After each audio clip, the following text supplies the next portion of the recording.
Chapter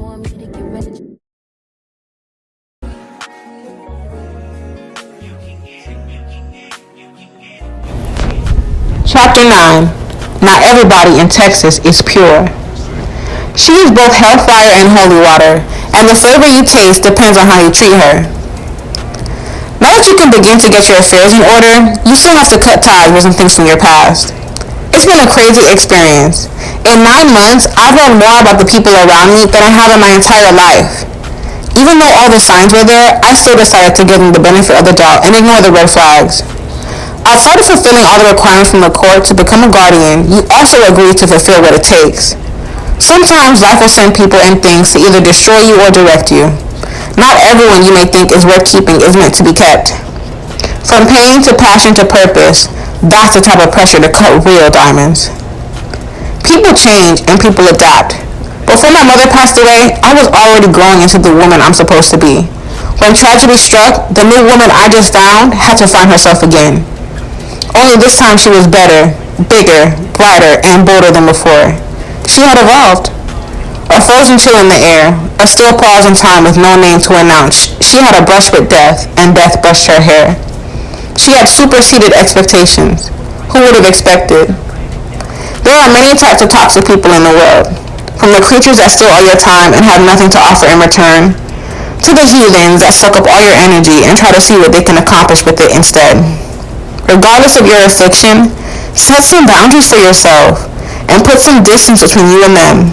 You don't owe anyone an explanation for cutting them off.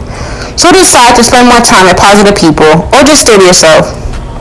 Everyone wants to have faith like a mustard seed, but no one wants to have faith in the mustard seed. That's just a pill you'll have to wash down slowly.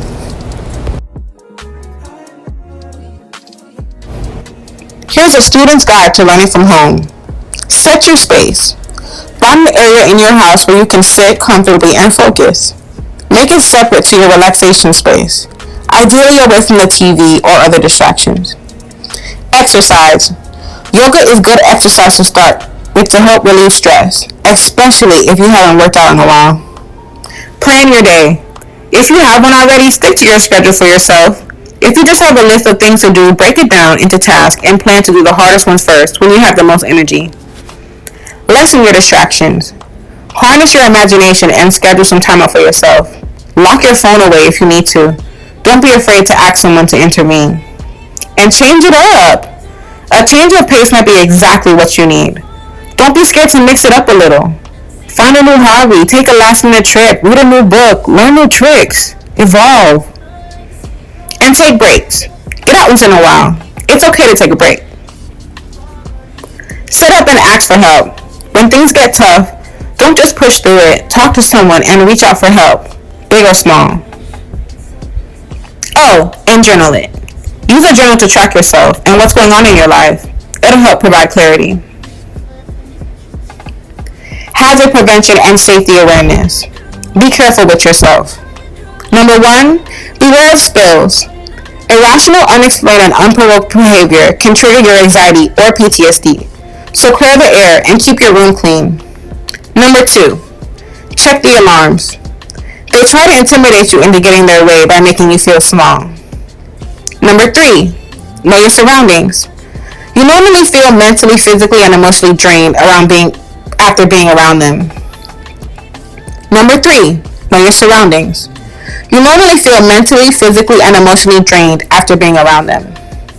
Number 4, conduct the drill. They constantly play the victim role and belittle you. Conduct a plan to cut them off.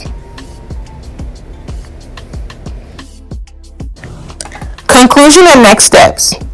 At the beginning and end of the day is similar to the beginning and end of every life. Nothing worth fighting for was ever easily gained. Life is too short to wake up in the morning with regrets. So love the people that treat you right and forget the ones who don't. If you get a chance, take it. If it changes your life, let it. When people get sick and can't go to work, they stay home. When pregnant, you normally go on maternity leave. In life, learn to take a leave of absence from anything and everything that doesn't serve you. Learn to stay out the way and get into a habit of investing your time into your personal progress and assets in life. That'll help reshape the fabric of your reality and for the future generations to come. See this quote that says, needing nothing attracts everything. And a lot of people nowadays will say like, oh, well, I'm struggling, like I need money, I need groceries, I need this, I need that. That does not mean that you're not aware of the fact that, oh, I'm struggling financially or whatever your situation is. It doesn't mean that you're not aware of it. It's just, can you take a moment and express gratitude for what you already have, okay? Can you do that in the midst of your storm, in the midst of you going through these hardships?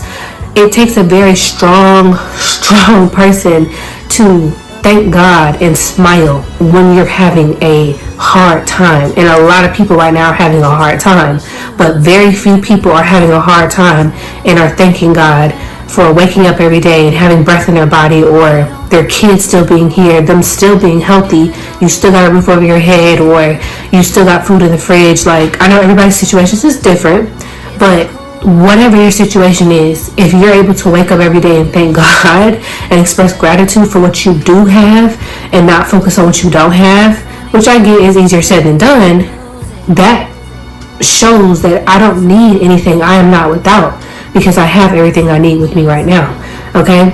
But I just feel like when you're going through things like that and it's something that you cannot change, the worst thing that you can do is dwell in the sadness and misfortune. That's not going to help you. Like, yeah, you can feel your feelings, you can be human, you can express emotions, you can be angry, you can be sad, you're allowed to feel like that. But how is that anger and sadness serving you, especially when it has to do with something that you cannot control? If you can't control and change your situation right this second, there's no point of being upset about it. I'm going to try my hardest to be grateful for what I do have, because I understand that that state of gratitude is going to help me. If I let my mental health get affected, that's not going to help me, okay? And I know it's easier said than done, but I also feel like a lot of people need to hear this. There is no harm in thinking positive in a bad situation. There's no harm in that. And I know you're going to go back and forth in your mind and say, well, I'm trying to be positive, but it's not helping. I've been waiting for justice, but it's not helping. I understand you're going to go back in your mind and feel that way because you're human, but it's not going to help. It's not. And that's just the truth. That's the ugly truth. And sometimes the truth hurts. That you could be having the worst season of your life and all you want to do is throw a pity party and cry and just feel down about it. That's not going to help you at all. It's really not. The only thing that can help you is crying, releasing, venting, journaling, talking to God with the intention of releasing it. Like, I'm in pain, I'm sad, I need to release this off of me. I need to take this off of me. I don't want to keep this and hold this in, because holding it in isn't helping me. You have to get to a point where, okay, life is going to happen. It's never going to stop happening. Newsflash. It's never going to stop happening. But the moments that it does happen, all right, I'm going to cry. All right, I'm going to throw my pity party. I'm going to get angry. I'm going to get upset. I'm about to journal. I might even go off on God. Like, I'm really upset right now. But when I'm done, I'm transmuting that energy, and I will literally sit there with tears streaming down my face, and I will say positive affirmations. I will transmute that energy. I will switch my energy to a more positive mindset. It's easier to do it because you have released whatever heaviness was on your heart. But to continue to feel heavy is not going to help you. It's just not. And your mental health is the most important thing about you. Like, your brain and your mental state is extremely important, because there are people who have changed their life for the better and ruined their life for the worse because their mental health was not in the right place. It's scary when you slip into those dark spaces. It's very scary because sometimes you don't know how you're going to get out of that situation. So that's why I make my mental health a priority, and I'm grateful that I went through that season, because it taught me a lot about myself, my resilience, my strength, my relationship with God. And it also taught me that the mind is very powerful, and if I focus on the good, good will come. God didn't say it was going to come tomorrow. He didn't say it was going to come next week. He didn't say it was going to come a month from now. There's a lot of people who are waiting for the goodness to show up, okay? There's a lot of people they've been going through it for a long time. And I promise you, as cliche as it may sound, as corny, whatever you want to call it as it may sound, a switch in mindset will change your life, okay? You cannot, I repeat, wallow in self-pity no matter what you're going through, because it's not going to help you. It's not, okay? Like, you gotta tap into your optimism, your faith, whatever you can do, but make sure that at the very least you keep your mental health intact. And unfortunately for a lot of the world, it's very hard to think positive if you're not in a good place mentally. And I had that season. So what I did, because I recognized that it's hard for me to think positive, because in my head I'm going through depression. Like, I'm not mentally like grounded right now. I'm not spiritually grounded. So what I did, I focused on mental health first, okay? That's the first thing I did. What do I need to fix about my childhood or any trauma, that what's going on inside of me where I can't even think positive? I can't even think clearly, because a lot of times situations aren't as bad as you think they are, but whatever is going on inside of you is making you feel like it is. So that was my first step. Let me fix my mental. Let me make sure that's good. Once I got that in order, it was way easier for me to think positive. And once I started thinking more positive, I came up with solutions. I was able to hear God and connect with God more. And God was literally just telling me, he put me through that season because he wanted me to walk in my purpose. And he wanted me to remove certain people from my life who were not doing me no good. I need to isolate you right now because you have somewhere I'm trying to take you, and you can't go there doing what you were doing before or being around the people you used to be around.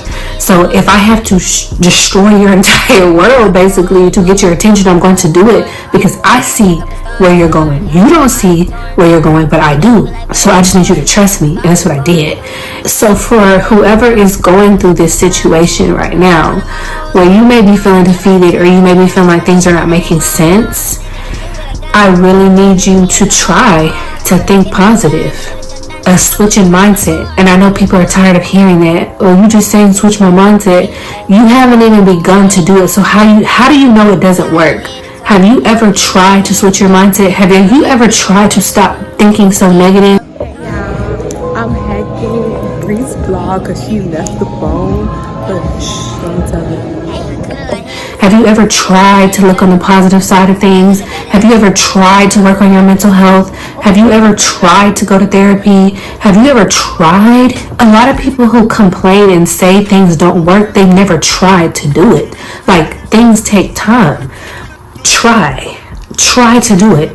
It's not going to hurt you if you read positive affirmations after you finish crying, or if you don't have to cry, you just want to say them. It's not going to hurt you to sit and imagine your dream life and what you want to attract to yourself. It's not going to hurt you to talk to God. It's not going to hurt you to journal. That's what we try to stress to people like me.